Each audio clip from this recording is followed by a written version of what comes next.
ভিডিওতে আমরা পঞ্চম শ্রেণী দ্বিতীয় পর্যায়ক্রমিক মূল্যায়নের ইংলিশের 7 নম্বর স্কুলের প্রশ্নের উত্তরগুলো আলোচনা করব।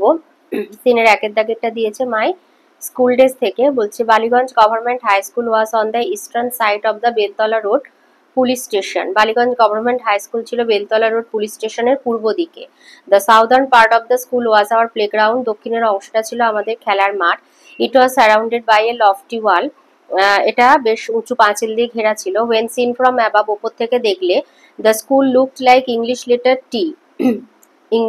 ইংরাজি অক্ষর টি এর মতো স্কুলটাকে দেখতে লাগতো। The vertical part of the T, যেটা লম্ব, was the hall of the school. স্কুলের হল ঘর ছিল। And the horizontal part of the letter, আর এই যে হরাইজন্টাল পার্ট এইটা ছিল, was formed by the row of classroom, ছিল শ্রেণীকক্ষের সারি। The annual prize distribution ceremony was held in this hall. এই হল ঘরে বাৎসরিক পুরস্কার বিতরণী অনুষ্ঠান হতো। which had a gallery as well, যেখানে একটা গ্যালারিও ছিল। feast on occasion of Saraswati পূজা, সরস্বতী পূজা উপলক্ষে feast are also arranged here, এখানে অনুষ্ঠিত হতো। I still remember the experience of watching a Shakespearean play in this hall. এই হলে শেক্সপিয়ারের একটি নাটক দেখার অভিজ্ঞতার কথাও আমার মনে আছে। The play was the merchant of Venice, a few scenes from which were performed by a couple of foreign actors called Greenberg and Sealy. এই নাটকটা ছিল দ্য মার্চেন্ট অফ ভেনিস, যার কিছু অংশ, মানে কিছু সিন আর কি, দৃশ্য এখানে মঞ্চস্থ করা হয়েছিল এবং সেখানে সেই নাটকে অভিনয় করেছিল দুজন বিদেশি অভিনেতা, গ্রিনবার্গ এবং Selim. A Charlie Chaplin movie was also screened here once. এখানে একবার চার্লি চ্যাপলিনের সিনেমাও দেখানো হয়েছিল। এতে দিয়েছে টি ফর ট্রু আর এ ফর ফলস স্টেটমেন্ট। আইতে দিয়েছে the hall of the school had a gallery, বলছে হল ঘরেতে একটা গ্যালারি ছিল, ট্রু। নাম্বার 2 বলেছে feast on occasion of Saraswati Puja were arranged in the school playground, বলছে স্কুলের খেলার মাঠে সরস্বতী পুজো উপলক্ষে ফিস্টের অনুষ্ঠান হতো, ফলস। নাম্বার 3 বলেছে Ballygunge government high school was on the southern side of the Beltala road police station, বলছে বেলতলা রোড পুলিশ স্টেশনের দক্ষিণ দিকে অবস্থিত, এটা ভুল, ইস্টার্ন সাইড হবে। 4 দিয়েছে the playground was on the southern part of the school, স্কুলের দক্ষিণ দিকে ছিল খেলার মাঠ, ট্রু। বিতে দিয়েছে আইতে বলেছে what was the name of the Shakespearean play that was performed in the school, স্কুলে যে শেক্সপিয়ারের নাটকটা মঞ্চস্থ হয়েছিল তার নাম কি? The name of the Shakespearean play performed in the school was the Merchant of Venice. Number 2 তে বলেছে name the two foreign actors mentioned by the author in the passage. The two foreign actors mentioned were Greenberg and Shelley. Number 2 তে দিয়েছে buildings to remember থেকে the teacher patiently explained to the girls. শিক্ষিকা খুব ধৈর্যের সাথে মেয়েদেরকে ব্যাখ্যা করে বললেন, ওকে ঠিক আছে, let me make it clear, আমাকে পরিষ্কার করতে দাও। Around 1571, 1571 এর কাছাকাছি, the Portuguese began to use Bandel as a port, পর্তুগিজরা ব্যান্ডেলকে বন্দর হিসাবে ব্যবহার করতে শুরু করে। The Mughal empire Akbar gave them permission to build a town in Hooghly, সম্রাট আকবর তাদেরকে হুগলিতে একটি শহর নির্মাণের অনুমতি দেন।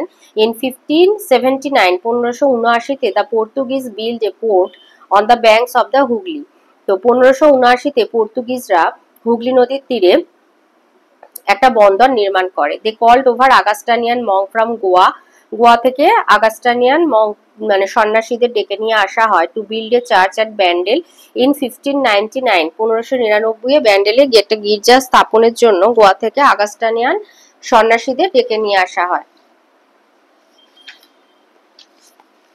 এতে এখানে দিয়েছে ইয়ার বলেছে আর হোয়াট হ্যাপেন, তো প্রথমে সাল বলে দিয়েছে 1579, the Portuguese build a port on the banks of the Hooghly. আর এখানে বলেছে কি হয়েছিল, the Augustinian monks were called over from Goa to build a church at Bandel, সালটা ছিল 1599। 1571-এ the Portuguese began using Bandel as a port, ব্যান্ডেলকে বন্দর হিসাবে ব্যবহার করতে শুরু করে। 3-তে আনসিনে আসি, বলছে once upon a time in a magical forest, কোন এক সময় একটি জাদুই জঙ্গলে, there lived a wise old owl named Oliver, একটা জ্ঞানী পেঁচা থাকতো, বৃদ্ধ পেঁচা, তার নাম ছিল Oliver. Oliver was known throughout the forest for his wisdom and kindness, তো সারা জঙ্গলে অলিভার সবার কাছে পরিচিত ছিল তার জ্ঞান এবং মানে বুদ্ধিমত্তা এবং দয়ালুতার জন্য।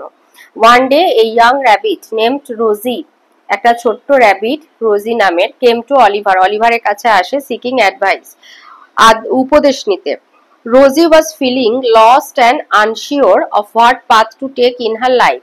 তো রোজি আর কি কয়েকটা কনফিউশনের মধ্যে ছিল যে তার একটা অনুভূতি হতো সে যেন সবকিছু হারিয়ে ফেলছে, মানে করতে পারছে না, এবং অনিশ্চিত ছিল যে ভবিষ্যতে সে ভবিষ্যৎ জীবনের জন্য মানে ভবিষ্যতে সে কোন পথটা বেছে নেবে। Oliver listened carefully and then told Rosie a story about a little caterpillar. তো সব কথা ভালো করে অলিভার শুনলো এবং তখন রোজিকে একটা গল্প বলতে শুরু করে একটা ছোট্ট শুঁয়োপোকার সম্পর্কে, হু ওয়াজ অ্যাফ্রেড অফ চেঞ্জ। শুঁয়োপোকা পরিবর্তন হয়ে যে প্রজাপতি হয়, তো সেই শুঁয়োপোকাটা, ছোট্ট শুঁয়োপোকাটা সেই পরিবর্তনের ভয়ে ভীত ছিল। দ্য ক্যাটারপিলার নেমড চার্লি, শুঁয়োপোকাটার নাম ছিল Charlie, was content crawling along the forest floor. মানে কন্টেন্ট মানে তৃপ্ত ছিল, মানে তার যে একটা পরিবর্তন আসতে হবে, যে সে প্রজাপতি হবে, মানে সেটাতে তার ইচ্ছা ছিল না। সে যেরকম আর কি জঙ্গলের মেঝেতে ক্রল করে মানে হামাগুড়ি দিয়ে বেড়ানো, মানে ওই পোকারা যেরকম শুঁয়োপোকা যেভাবে যায় আর কি, ওইভাবে ওই বেয়ে বেয়ে বেড়াতো, তো সেটাতেই সে তৃপ্ত ছিল। বাট ওয়ান ডে, কিন্তু একদিন চার্লি রিয়েলাইজড, সে অনুভব করলো that he had was potential to become something greater.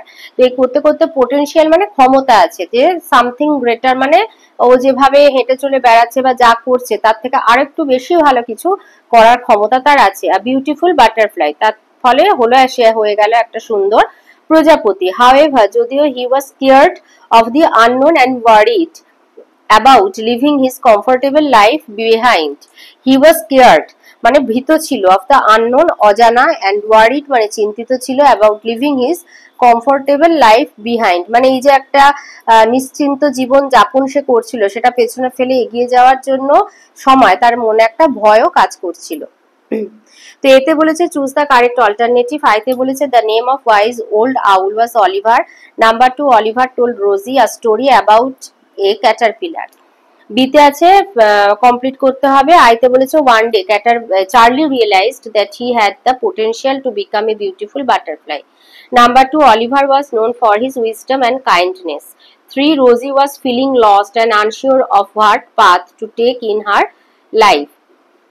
গ্রামারে আসি। 4 এ দিয়েছে অ্যাপ্রোপ্রিয়েট প্রিপোজিশন বসাতে হবে। আইতে হবে the sun is shining over our head.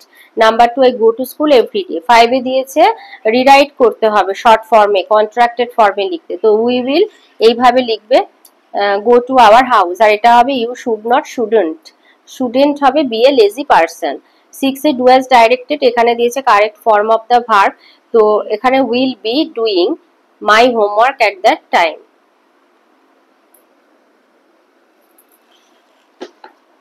Number 2 বলেছে write the synonym of tiny.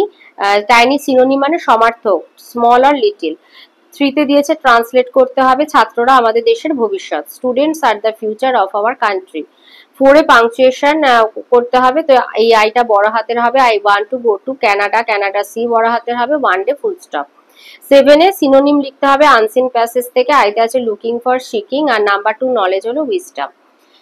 Writing এ দিয়েছে বোট জার্নি সম্পর্কে লিখতে। তো 1 মুনলিট নাইট, এক চন্দ্রালোকিত রাত্রিবেলাতে, my family and I went on a boat journey along a wide river, একটা বড় নদীতে করে আমি এবং আমার পরিবার নৌকা যাত্রায় বেরিয়েছিলাম। The gentle rippling of the water, জলের হালকা মৃদু ঢেউ, অ্যান্ড দ্য কুল ব্রিজ, এবং ঠান্ডা বাতাস, মেড দ্য রাইড পিসফুল, এই নৌকা অভিযানটাকে শান্তিপূর্ণ করে তুলেছিল। অন আইদার সাইড, অপরদিকে, ডার্ক ফরেস্ট, ঘন জঙ্গল, স্টুড টল, লম্বা হয়ে দাঁড়িয়েছিল, adding mystery to the experience, মানে তার আমাদের এই মানে ভ্রমণ অভিজ্ঞতার সাথে একটি মানে রহস্য রোমাঞ্চ আর কি যোগ করছিল, মানে রহস্য মিশিয়ে দিচ্ছিল। The thrill of gliding through the water, তো জলের মধ্যে দিয়ে যাওয়ার যে রোমাঞ্চকর অনুভূতি, আন্ডার দ্য স্টারি স্কাই, তারাখচিত আকাশের নিচে, ওয়াজ আনফরগেটেবল মানে অবিস্মরণীয়।